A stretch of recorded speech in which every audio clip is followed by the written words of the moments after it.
ರಾಜ್ಯಪಾಲರಿಗೆ ಅಗೌರವ ಮಾಡುವಂತ ಕೆಲಸ ಆಡಳಿತ ಪಕ್ಷದವರು ಮಾಡಿರ್ತಕ್ಕಂಥದ್ದು ಇದು ಖಂಡನಾರ್ಹ. ಯಾತಕ್ಕೋಸ್ಕರ ಈ ಪರಿಸ್ಥಿತಿ ನಿರ್ಮಾಣ ಆಗಿದೆ? ರಾಜ್ಯ ಸರ್ಕಾರ ತನ್ನ ವೈಫಲ್ಯಗಳನ್ನು ಮುಚ್ಚಿ ಹಾಕೊಳ್ತಕ್ಕಂಥ ಸಲುವಾಗಿ ಕೇಂದ್ರ ಸರ್ಕಾರದ ಮೇಲೆ ಒಂದು ದ್ವೇಷ ರಾಜಕಾರಣವನ್ನ ಮಾಡೋದಕ್ಕೆ ದುರ್ಬಳಕೆಯನ್ನು ಕೂಡ ರಾಜ್ಯ ಸರ್ಕಾರ ಮಾಡಿಕೊಳ್ಳೋದಕ್ಕೆ ಹೊರಟಿರ್ತಕ್ಕಂಥದ್ದು ದುರ್ದೈವ. ಇದು ಯಾತಕ್ಕೋಸ್ಕರ ಪರಿಸ್ಥಿತಿ ನಿರ್ಮಾಣ ಆಗಿದೆ? ಏನು ಪ್ರಧಾನಮಂತ್ರಿ ನರೇಂದ್ರ ಮೋದಿಜಿಯವರು ಕೇಂದ್ರ ಸರ್ಕಾರ ಮನ್ರೇಗಾವನ್ನ ವಿಬಿಜಿ ರಾಮ್ಜಿ ಅಂತೇಳಿ ಕೆಲವು ಮಾರ್ಪಾಡುಗಳನ್ನು ಮಾಡಿದ್ದಾರೆ, ಸುಧಾರಣೆಗಳನ್ನೇ ತಂದಿದ್ದಾರೆ. ಅದರ ವಿರುದ್ಧ ಈಗಾಗಲೇ ಕಾಂಗ್ರೆಸ್ ಸರ್ಕಾರ ಸಿದ್ದರಾಮಯ್ಯನವರು ಆದಿಯಾಗಿ ಈಗಾಗಲೇ ಅಪಪ್ರಚಾರಗಳನ್ನು ಈಗಾಗಲೇ ಪ್ರಾರಂಭ ಮಾಡಿದ್ದಾರೆ. ನಾನು ತಮ್ಮ ಮುಖೇನ ರಾಜ್ಯದ ಮುಖ್ಯಮಂತ್ರಿಗಳಿಗೆ ಕಾಂಗ್ರೆಸ್ ಸರ್ಕಾರಕ್ಕೆ ಒಂದು ಕಿವಿ ಮಾತನ್ನು ಹೇಳೋದಕ್ಕೆ ಇಚ್ಛಪಡ್ತೇನೆ. ಎಲ್ಲೋ ಪಾಪ ಕಾಂಗ್ರೆಸ್ನವರು ಗೊಂದಲದಲ್ಲಿದ್ದಾರೆ.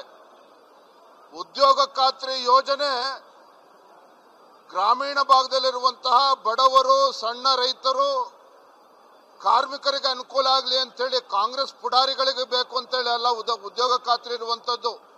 ಬಹುಶಃ ಎಲ್ಲೊಂದು ಕಡೆ ಕಾಂಗ್ರೆಸ್ ಪಕ್ಷ ಉದ್ಯೋಗ ಖಾತ್ರಿ ಇರುವಂಥದ್ದು ತಮ್ಮ ಕಾಂಗ್ರೆಸ್ ಪುಡಾರಿಗಳಿಗೆ ಅಂತೇಳಿ ಭಾವಿಸಿದಂತೆ ಕಾಣ್ತಾ ಇದೆ.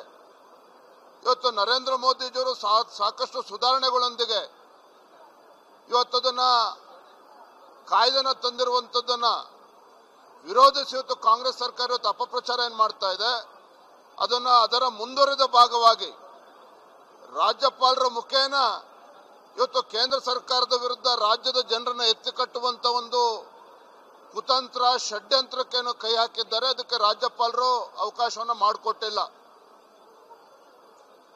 ಇವತ್ತು ಕಾಂಗ್ರೆಸ್ ಸರ್ಕಾರ 140 ಶಾಸಕರಿದೆ, 140 ಶಾಸಕರ ಬೆಂಬಲ ಇದೆ ಅಂಥೇಳಿ ಒಂದು ರೀತಿ ದಬ್ಬಾಳಿಕೆ ಮಾಡುವಂತ ಕೆಲಸ ಮಾಡ್ತಾ ಇದ್ದಾರೆ. ಆದರೆ ರಾಜ್ಯದ ಜನ ಎಲ್ಲವನ್ನೂ ಕೂಡ ಗಮನಿಸ್ತಾ ಇದ್ದಾರೆ.